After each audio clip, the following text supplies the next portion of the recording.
আসন্ন উইন্ডোতে ব্রাজিল দলে কারা কারা ডাক পাচ্ছেন, কারা দল থেকে বাদ পড়তে যাচ্ছেন এবং কারা আবার পুনরায় ব্রাজিল দলের সঙ্গে যুক্ত হচ্ছেন, এই নিয়ে আজকের ভিডিও করব। তাই ভিডিওটি লম্বা হলেও শেষ পর্যন্ত দেখার অনুরোধ রইল। মূলত আগামী সেপ্টেম্বরে ব্রাজিলের দুটি ম্যাচ রয়েছে, যেটি অফিসিয়ালি ব্রাজিলের আন্তর্জাতিক দুটি শেষ ম্যাচ, যা ব্রাজিলের জন্য মহা গুরুত্বপূর্ণ।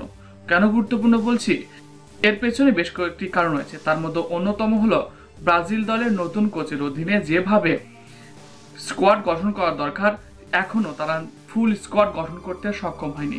কারণ মাত্র দুটি ম্যাচই খেলেছে ব্রাজিলের হয়ে কার্লো আনচেলত্তি, আর দুই ম্যাচে জয় দিয়ে ইতিমধ্যে তিনি তার সামর্থ্যর সম্ভাবনা যে আছে তাকে নিয়ে ব্রাজিল দলে সেটার একটা ধারাবাহিক বিবরণ চলতেছে। কেননা আনচেলত্তি দুই ম্যাচে দেখিয়েছে কিভাবে গোল কনসিড না করে দুটো ম্যাচে পয়েন্ট অর্জন করে বিশ্বকাপ নিশ্চিত করা। ব্রাজিল কোচ আনচেলত্তির প্রধান লক্ষ্য ছিল ব্রাজিলের বিশ্বকাপ নিশ্চিত করা। দরিভারের অধীনে বিশ্বকাপ খেলা নিয়ে সংখ্যা দেখা দিয়েছিল ব্রাজিলের, কেননা একের পর এক হার ও সহজ প্রতিপক্ষের কাছে ড্র করে মাঠ ছাড়ছিল ব্রাজিল দল। সেখান থেকে দুই ম্যাচে সুন্দরভাবে 4টি পয়েন্ট অর্জন করে তারা ব্রাজিলকে কিন্তু বিশ্বকাপের মঞ্চে পা দিয়েছেন। তবে তার সামনে এখনো অনেক পথ বাড়ি দেওয়া আছে। বিশ্বকাপের আগে অনেকগুলো কাজ রয়েছে আনচেলত্তির হাতে।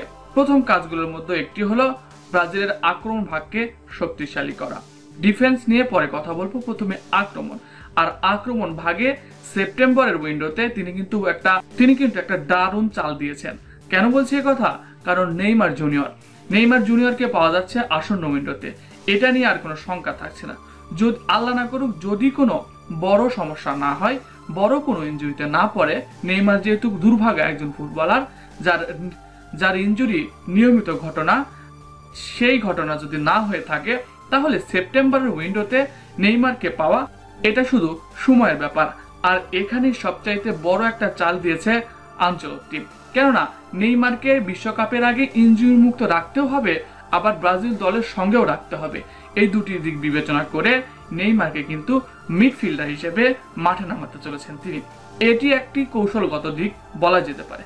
মিডফিল্ডে যদি নেইমারকে রাখা হয়, মূলত নেইমারকে সেন্টার মিডফিল্ডে খেলানো হবে। সেখান থেকে নেইমার সামনে যাবেন, মাঝ মাঠে যাবেন, উপরের দিকে যাবেন এবং গোল করতে সাহায্য করবেন।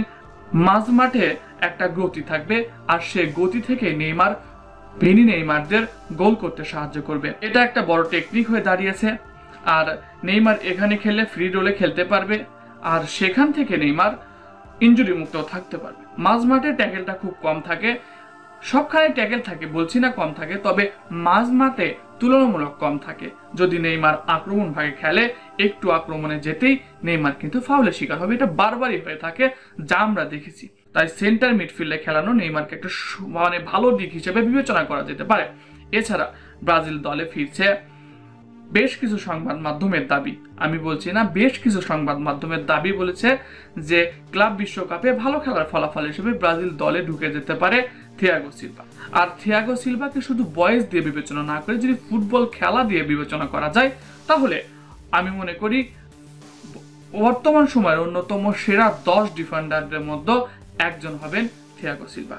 তাই বিশ্বকাপের আগে তিনি যদি একটা প্রমাণের মঞ্চ পেয়ে থাকে, তাকে যদি প্রমাণ করার সুযোগ আরো একবার হলুদ জার্সিতে দেওয়া হয়, অবশ্যই তিনি ব্রাজিল দলে ফিরলে ভালো করবে, এটা আমি মনে প্রাণে বিশ্বাস করি। আর দ্বিতীয় কথা, ব্রাজিল দলে আসবে ইগোর জেসুস ও জোয়াও পেদ্রোর মধ্যে কিন্তু দারুণ একটা হাড্ডাহাড্ডি লড়াই চলতেছে, আমি এটা বলতে পারি। কেননা ইগোর জেসুসও নাম্বার 9 হিসেবে খেলে, জোয়াও পেদ্রো কিন্তু নাম্বার 9 হিসেবে খেলে। আর ব্রাজিল দলে একটা নাম্বার 9 এর দরকার। এই নাম্বার 9 এর অভাব বেশ কিছুদিন ধরেই বোধ করছে, প্রায় বিশ্বকাপের পর থেকে এই অভাবটা তার ব্রাজিল দলে রয়েছে। তাই অভাব পূরণে ইগোর জেসুস, জোয়াও পেদ্রো এই দুইজন কিন্তু একটা ভালো দিক হিসেবে বিবেচনা করা যেতে পারে। যদিও এই দুইজনই ভালো মানের খেলোয়াড়, আর দুইজনকে যদি স্কোয়াডে রাখা হয় তাহলে অবাক হবার কিছু থাকবে না। এছাড়া ব্রাজিল দলে ডিফেন্সে ফিরছে অ্যাডার মিলিটাও। তিনি ক্লাব বিশ্বকাপে অলরেডি রিয়াল মাদ্রিদের হয়ে মাঠে নেমেছিল, তাই আশা করা যাচ্ছে তাকে নিয়ে আর সমস্যা থাকছে না। এছাড়া দলে দেখা যেতে পারে বেশ কিছু নতুন ও পুরাতন মুখে। নতুন মুখের মধ্যে বেশ কয়েকটা তারকা রয়েছে যারা ক্লাব বিশ্বকাপে ভালো করেছে। আবার পুরাতনের দিক থেকে যদি বলা চলে, অস্কার দলে যদি অস্কারকে যদি দলে অন্তর্ভুক্ত করা হয়, এখানেও কোনো অবাক হওয়ার কোনো প্রশ্নই থাকছে না, কেননা অস্কার ব্রাজিলে পাড়ি দেওয়ার পর থেকে নিজের পারফরমেন্সটা দিনকে দিন উন্নতির দিকে নিয়ে যাচ্ছে। আর এখান থেকে কিন্তু তিনি 53 সদস্যের দলে এসেছিলেন। আমার মনে হয় এইবার হয়তো বা তাকে 23 সদস্যের দলে বা 25 সদস্যের স্কোয়াড ঘোষণা করলে তাকে রাখা হতে পারে, যেহেতু আনচেলত্তি বলেছিল যে বিশ্বকাপের আগে তিনি সকল খেলোয়াড়কে সুযোগ দিতে চান, সকল খেলোয়াড়কে পর্যবেক্ষণ করতে চান, আর এখান থেকেই ব্রাজিলের বিশ্বকাপ স্কোয়াড নির্বাচন করতে চান। তাই এখানে অস্কারকে একটা সুযোগ দেওয়া হতে পারে। আবার এই স্কোয়াড থেকে আসন্ন সেপ্টেম্বরে এই স্কোয়াড থেকে হয়তো বা বাদ পড়তে পারে রিচার্লিসন কিন্তু কোনো পারফর্ম না করেই দলে যুক্ত হয়েছিল, যেমনটা ক্যাসিমিরোর সাথে হয়েছিল। কিন্তু ক্যাসিমিরো দলে এসে দেখিয়ে দিলেন তিনি এখনো সেরা। তার ফিটনেস থেকে শুরু করে ডিফেন্ডিং দক্ষতা সবকিছুতেই তিনি 100তে 100 পেয়েছিলেন। অন্যদিকে প্রথম ম্যাচে দলে এসেছিল রিচার্লিসন, সেখানেই তিনি ব্যর্থ হয়েছে। দ্বিতীয় ম্যাচে সাইড লাইনে বসেছিল। আনচেলত্তির কথা ক্লিয়ার, ভালো করো দলে থাকো, খারাপ করলে দল থেকে বাদ পড়ো।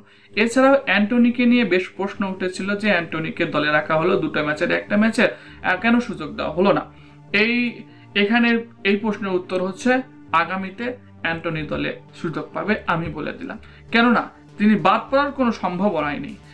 তিনি খেলাধুলার মধ্যেও ছিলেন না, যেহেতু তার দল কোনো বড় লিগে খেলেনি, ক্লাব বিশ্বকাপে খেলেনি। এছাড়া ব্রাজিল দলেও তিনি খারাপ করেনি, মানে দলের সুযোগই পায়নি, খারাপ করবে কিভাবে।